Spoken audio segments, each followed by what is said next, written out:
ئامادەبوانی بەڕێز دیسان هەمووتان بەخێر بێن بۆ دیبەیتی عەفرین لە نێوان داگیرکاری دەوڵەتی تورکیا و پێشکەوتنەکانی ڕۆژاوای کوردستان. لەم ئێوارەیەدا هەوڵ دەدەین گفتوگۆ بکەین لەسەر لێکەوتەکانی و ڕەهەندەکانی داگیرکاری بەربەریانەی دەوڵەتی تورک بۆ سەر کانتۆنی عەفرین. دەوڵەتی تورکیا یاریکرد پێشەوەی عەفرین داگیر بکات لەگەڵ ئەمریکا و ڕووسیا کەوتە بازاڕیکردن. هەریوان دۆخان گوتی ئەگەر لەگەڵ ڕووسیا ڕێگرکەوین عەفرین بەدەستێنین، ئەگەر لەگەڵ ئەمریکا ڕێگرکەوین مانبەر بەدەستێنین. بەو شێوازە سیاسەتی دوژمنکارانەی خۆی بەرامبەر ڕۆژاوای کوردستان ئاشکرا دەکرێت. پێشداگیرکردنی عەفرین وەزیری کاریگەرەوەی ئەمریکا تیلەرسۆن گوتی ئێمە لە باکوور ڕۆژهەڵاتی سووریا 30,000 پاسەوەرکی سنوور پەروەردە دەکەین. وەزیری کاریگەرەوەی ئەمریکا بەو لێدوانەویستی وڵاتی سەوز بۆ تورکیا هەڵکات بۆ داگیرکردنی عەفرین.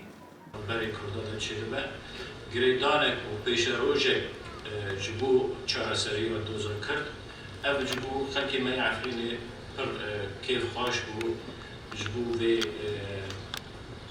komxewetê, ji bo vê komcibûnê siyasî. Helbet bi bejdarbûnê kesên rêzdan pir tiştin ê werin nêqaşkirin. Ew ji bo çareseriyekî siyasî hewê dozê Kurda nêqaşê werin kirin.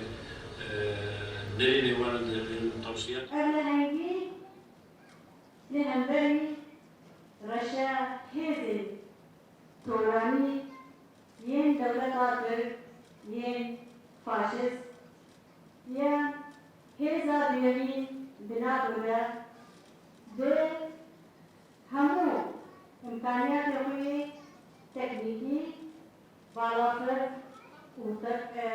وتانكا يعني بالوضع لهنبري هيزك خودي إجادة خودي دينك مزن كانبو قرابرة بنجي وحاج رجع بني أندست بالوضع قهتن ديموغرافي بكن أمي كرتا سب باجاري هرم عفريني هناك آگاهی بدن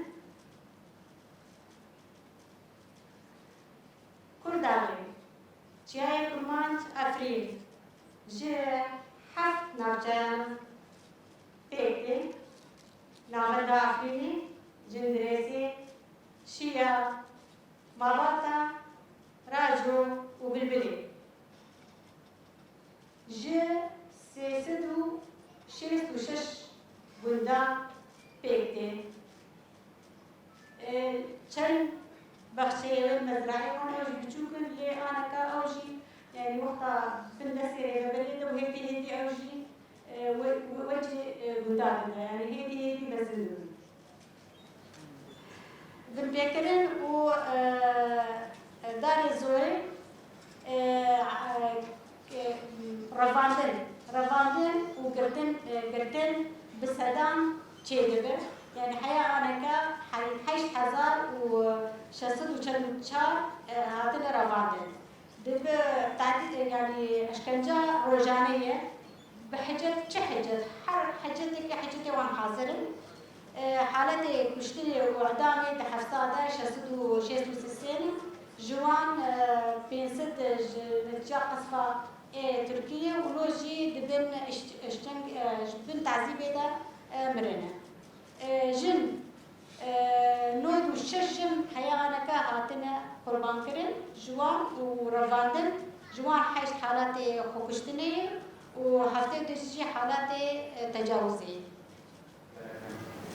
بۆچی داگیرکاری تا ئێستا ئەنی لە ڕۆژاوای کوردستان ئەگەر کورد لەگەڵ هەموو پێکهاتەکانی تر خاک خۆمانمان ڕزگار کردووە سیستەمێک خۆماندان ڕزراندووە